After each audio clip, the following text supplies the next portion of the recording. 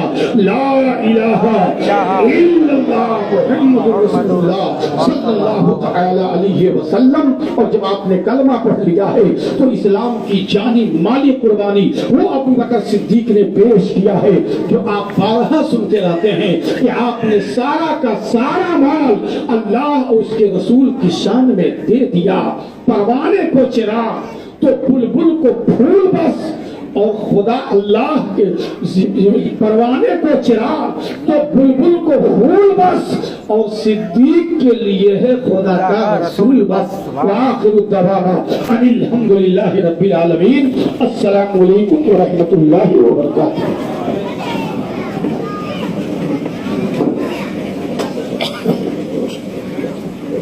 یا نبی